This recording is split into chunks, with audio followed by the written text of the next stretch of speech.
I lost my dad kasi when I was in high school. And yung mom ko was more of a housewife. So it was a point of my life na we were really having financial difficulty. I was in the States for like a week. Tapos pagbalik ko dito, I was still paid almost $1 million. Eto naman, fun time lang. Ano yung theme song ng buhay mo, Ryan? Can you sing a few lines like chorus? Welcome to the very first episode of the VIP Lounge, where we are going to feature very inspiring Pinoypreneur stories. And today, we have someone who has become very successful at a young age in his online business.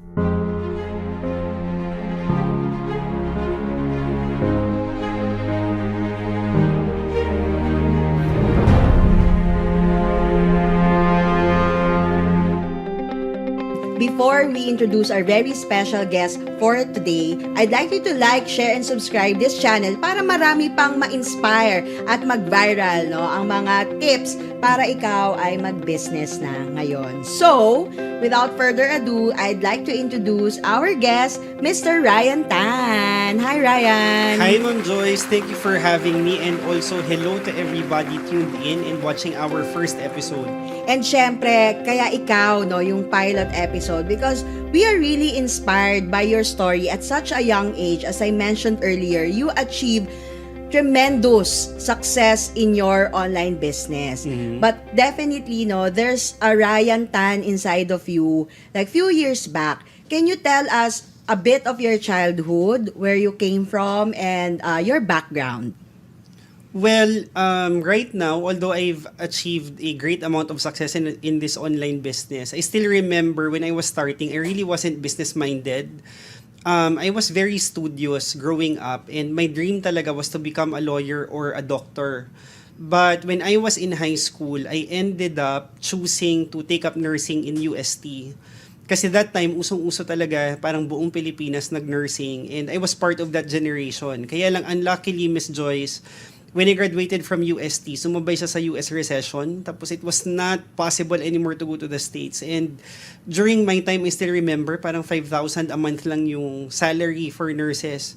And sabi ko parang, I'm not willing to work for that amount kung yun lang. And unfortunately also, that time, wala rin talagang masyadong opportunities. Kasi super oversupply nga. Tapos one day, a good friend of mine introduced me to the world nga of business. And ako, parang I really wasn't really receptive to it. Kasi I wasn't good in sales. I wasn't good in business. Pero 15 years ago, I received this advice from that friend. Sabi lang niya sa akin, you know what, Ryan? Kung hindi ka nga magaling mag-sales, maganda nga magbenta-benta ka para matuto kang mag-sales. And you know what, Ryan? Kung hindi ka nga rin magaling mag-business, all the more na mag-business ka para matuto kang mag-business. And ako, parang I just took that as, parang sige, I let that push me, that philosophy. Sabi ko, sige, might as well try. So, that's the rest is history talaga. Yung bata ka, ano ba talaga yung pangarap mo? Well, I lost my dad kasi when I was in high school. And yung mom ko was more of a housewife.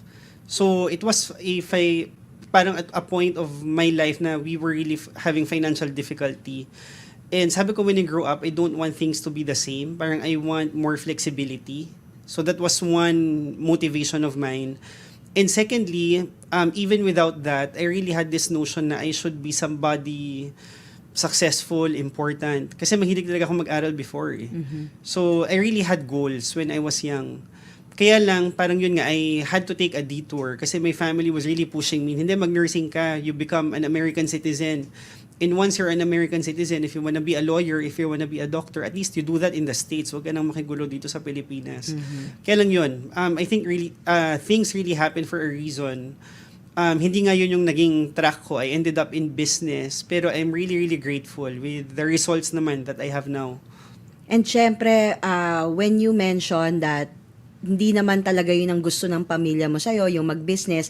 Take us back to that era or period when you received a lot of, siguro, negation, rejections, or even harsh comments from your family members. Mm. Well, initially, parang they had trust and faith in me naman with my discernment as a person. Kaya lang, there was a lull kasi when I was starting. Parang I remember first year ko, I didn't earn so much. And there came a tipping point na parang, are you sure with what you're doing? You've been in that na for like a year. And ako din, with those words coming from them, it really made me think also, tama pa ba itong ginagawa ko? And that time, I really was sure that they're coming from a point of concern. And so, I really was trying to discern, ipapursue ko pa ba to? Or should I really just go abroad? Kaya lang, when I started doing my computations, sabi ko parang it's really not worth it also to pursue a career, especially nursing abroad. Kasi, I did my research. Sabi ko, if I were to stop an online business and actually pursue a career there, how much would I earn? So, I think that time, I saw a computation, parang more or less, nurses were getting paid like $5,000 a month. And it seemed huge. Kasi dati mga 50 pesos na rin to a dollar. Eh. So sabi ko parang, wow, 250,000. Yun, fixed income na kagad yun. Day one mo pa lang, you get that salary. Kaya lang sabi ko, when I was looking at the fine print, if you go to the States, meron federal tax, may state tax, and you have so many deductions, may healthcare ka, may mandatory contribution ka for your 401k, tapos you also have to pay for your car loan, all the loans that you have to pay for, tapos you're gonna remit money back home pa, tapos you're gonna want to take trips to the Philippines din. So sabi ko, at the end of the day, parang wala rin akong kikitain dito. So, that really wasn't an option for me na rin all of a sudden. So, that time, although I really wasn't earning well sa online business, pero sabi ko, even if I just earn like 100 or 200,000 a month sa Philippines, pero yung cost of living ko, sabihin ko mga 40,000, 50,000. Still, I would be able to save more, earn more by succeeding in business here than pursuing a career abroad. And at such a young age, no, na isip mo na yon, I think you're a very practical person. You did your research. What made you stick to this company? Even the fact na at first hindi ka naman ganun, syempre kalaki pang kumita. Ano yung nakita mong different with this opportunity? Well, first and foremost, it's not capital intensive. Kasi when I was introduced to the field of business, parang it really was an exhilarating concept kasi I never really delved into that before. So sabi ko, I could get into real estate, I could get to like importation, into this business, that business. Pero the sad reality was, wala naman akong pera to really get into that type of business. So with an online business like this, siguro the capital is very, very minimal. You can even, I started with a credit card and not even my own personal credit card, a credit card of a friend. Tapos, very minimal capital siya. Tapos, since it's an online thing, ang dami-daming online resources talaga to really help you learn what to do step by step by step. And since it's online also, Miss Joyce, alam mo yung you don't have to pay for rent, you don't have to pay for yung typical expenses Overhead. of a brick and mortar store. So, amazingly, I know a lot of people, no, not only myself, with my business associates, parang they generate revenue of millions, so iba hundreds of thousands. Pero practically, virtually, wala sila talagang overhead cost. So parang you earn like 100,000 in 1 month and you pay for nothing as overhead since it's really just online. So it's really, really so amazing. Kasi throughout the years, no, I've met so many business people then. So sometimes, it's more enticing to have a physical store in front of you. And sometimes it's parang exciting to be blurting out, "Oy, my business made like 10 million gross, 20 million gross." So, yeah, it's enticing kung enticing. Pero at the end of the day, from the gross, how much do you make? Syempre, yabangan lang yung thought na you have a physical store where you can show people, diba? But at the end of the day, magkano yung nasa bangko mo, diba? Yes. That's what's important. And that's what most people are missing from the potential of running an online business. Sobrang laki niya. And the headache din, wala masyado. Kasi with what I have now, it's really automated. So, just imagine this, Miss Joyce, ha? I have customers from Europe, from US. Worldwide. Yeah, from Australia, from all over Asia, Luzon, Visayas, Mindanao. Every time they order, they don't have to go to me, "Oy, Ryan, pa-order naman ito, pa-ship naman sa address ko." Parang I don't deal with that anymore. So what they do, they just shop online abroad or online here, if they're based in Baguio, in Cebu, they order online, but every time they order online, the warehouse delivers the products to them. Tapos even without me knowing that they ordered, I get a commission out of it. Wow. So, very, very That's very convenient. convenient and very up to date, no? Kung baga hindi siya nawala sa uso because right now we are digital. Diba? Yes. But speaking of convenience, how about the products? Ano naman yung products na ino-offer that made you really that made this business fly for you? Well, before getting into this, Miss Joyce, I did meticulous research din. Ano ba talaga yung fields, no, that are really worth pursuing. And that time, sabi nila yung healthcare talaga would really boom. For two reasons. Number one, yung demographics ng tao. So people are getting older. So sila, they really want to live longer, but at the same time, you don't just want to live naman to 100, 120 ng bedridden ka na. Siyempre, you want to live longer and at the same time, you want to have that quality of life. So, true enough, in the past 10, 15 years, people are really heavily investing on their youth, on their vitality, on keeping their dynamism, no? Talagang yan ang pinagagastusan. And secondly, kaya nagbo-boom ang healthcare, it's also because of the mere awareness of yung young ones. So yung, unlike yung previous generation kasi parang, hindi, basta I work hard, I party You hard, eat parang right, ganyan. Yes. mga ganyan. Pero ngayon, especially after COVID, parang people really put premium on achieving optimal health, achieving this level of nutrition. And our product, practically, it's really proven scientifically na if you take it, although it's just a food supplement, talagang meron mga health benefits. So I have customers, Miss Joyce, no? Kasi ako, I'm a nurse. Yes. So for me, I didn't want to be recommending something to people na, "Uy, Miss Joyce, you take this, tapos I'll sell it to you." Tapos ikaw, you take it, tapos it's a placebo pala. Di ba parang, for me, parang I'm shortchanging you.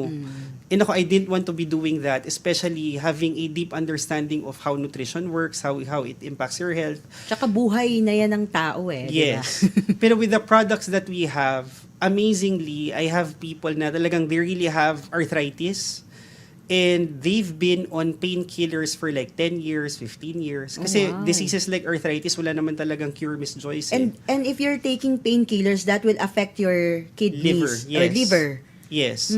So, we have a product no na if you take it, it's anti-inflammatory and at the same time, anti-inflammatory meaning if namamaga-maga ang joints mo, our product is clinically proven. So this was tested with so many universities abroad.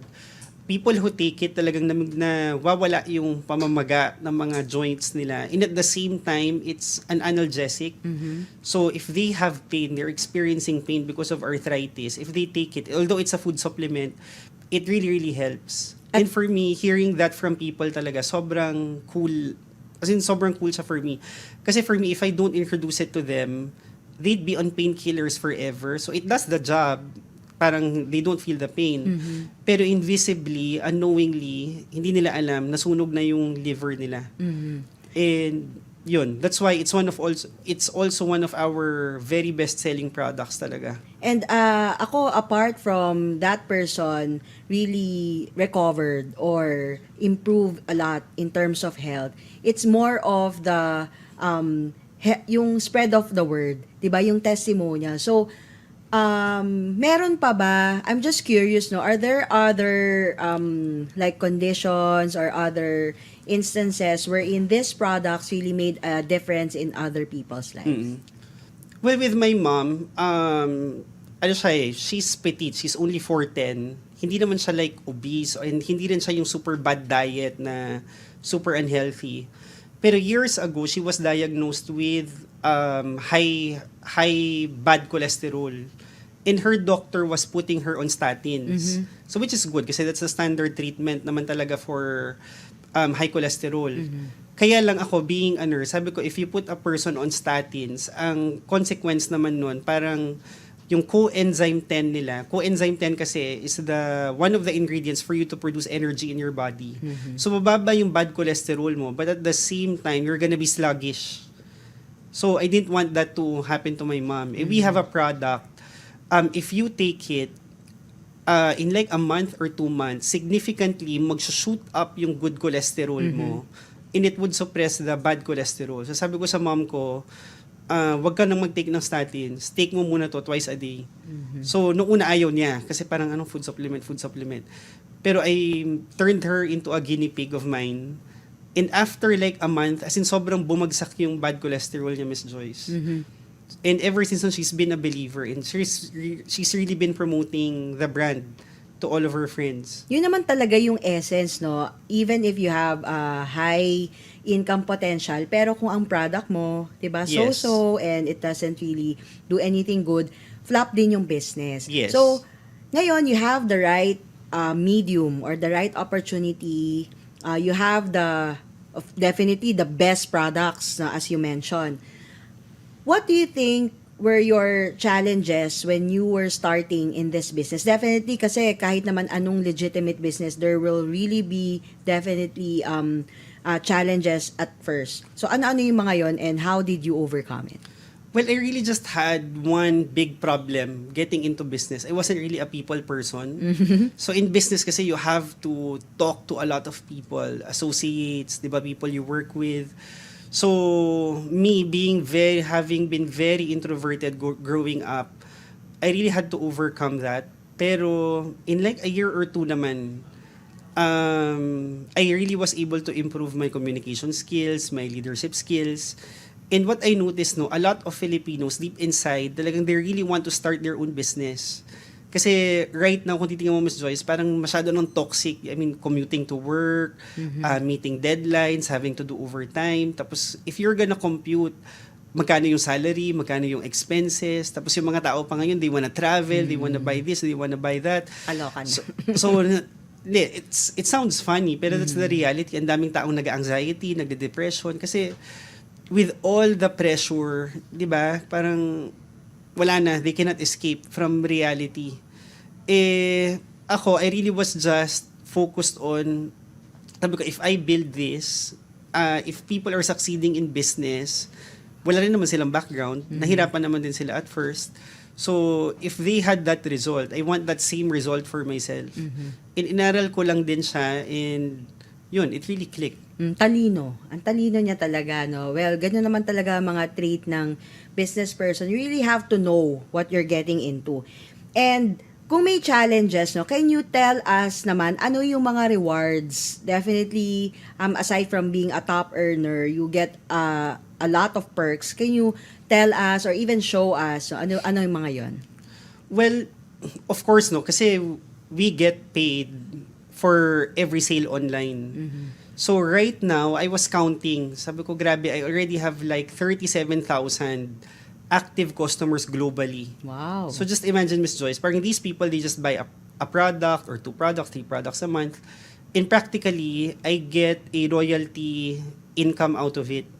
So because of that, I don't have to work so hard anymore. Alam mo, Ms. Joyce, I remember parang nung pandemic, di ba yung ECQ, walang masyadong pwedeng gawin. Oo. Pero inalaw nila yung non-contact sports, and I got into swimming that time. So, I remember I was swimming like 5 times a week, 6 times a week. In one time, I got into the pool ng 5 p.m. Pag-ahon ko sa pool ng 6:30 p.m., I made like $700. Oh, wow. Nag-swimming ka lang. Nag-swimming lang. Hindi, kasi parang may mga umorder sa Europe that time. So, nakakatuwa lang na you get paid doing what you love. I mean, you get paid doing sports or watching a movie. Tapos you get a royalty commission out of it. So that's one perk. Yung having the blessing of time talaga, time freedom. And secondly, I was rewarded na rin with so many trips. So, doon ako interesado eh. Ano yung pinaka-favorite mo out of all the or all the trips that you've been? Well, last year, we were sent to Mexico, Peru, and Mexico and Peru. So, ano pa lang yun eh. Parang it was my first time in South America.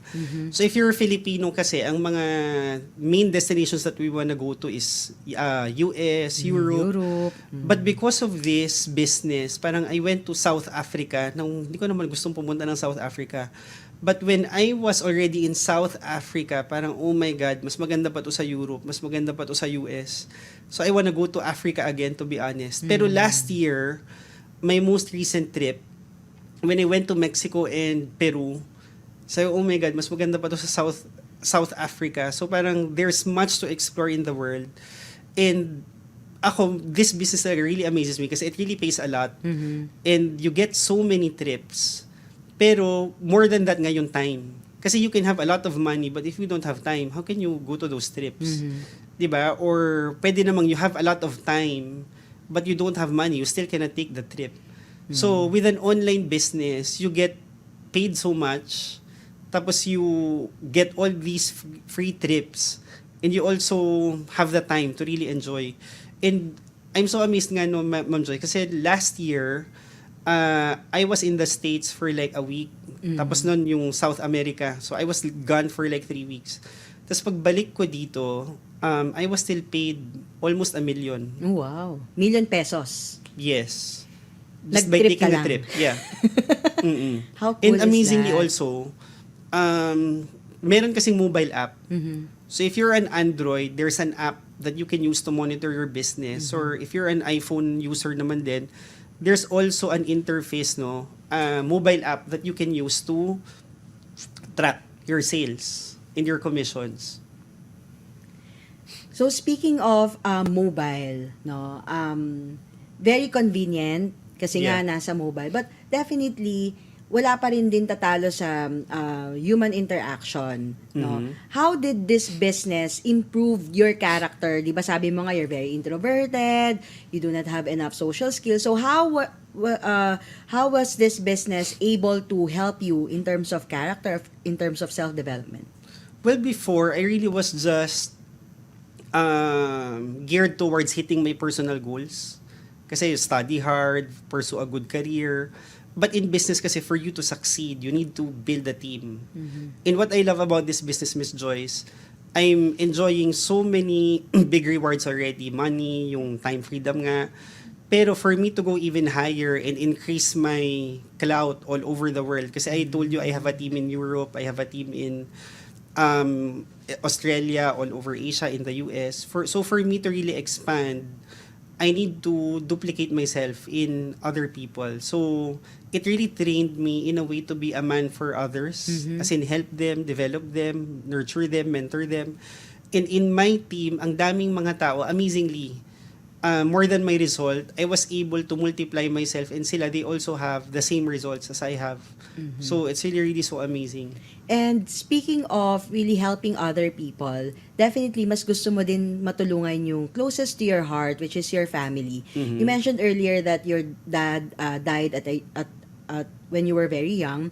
So how were you able to I don't want to use the word compensate, but how were you able to give back to your mom, to your immediate family now that you are very successful in this business? Well, siguro starting with yung day-to-day, diba that's the problem of most Filipinos. So, you have bills, you have this thing to pay for, that thing to pay for. So, all of a sudden, if you achieve a certain level of financial success, the bills are still there, but it's not a problem anymore. So, that sense of security, that sense of peace, parang wala na sa mom ko. So, mostly it's me and my siblings. So, iniisip ko nga kung nag-nurse ako sa Philippines with 5,000 a month, baka till now, ilang taon na ako pa rin yung humihingi sa mom ko ng money. So, sabi ko, nakakatuwa na I'm able to really give back to the family.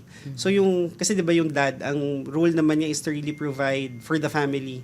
So, with my success here, so, in a way, I was able to stand as that person for the family. So, and I'm sure a lot of Filipinos naman, they want to be able to do the same thing for their families. Of course. But of course, you need to be in a particular financial position, financial capacity to be able to do that. So, yun. Ang ganda, no? Kasi a lot of people think that just giving material things, yung one time, big time, makes them very helpful na or successful. Ikaw, talagang nakita mo yung long term, yung what really matters most, and yung peace of mind, di mo siya mababayaran eh. For someone who has achieved success in a young age, meron ka pa bang ibubuga or do you still have dreams? What are those?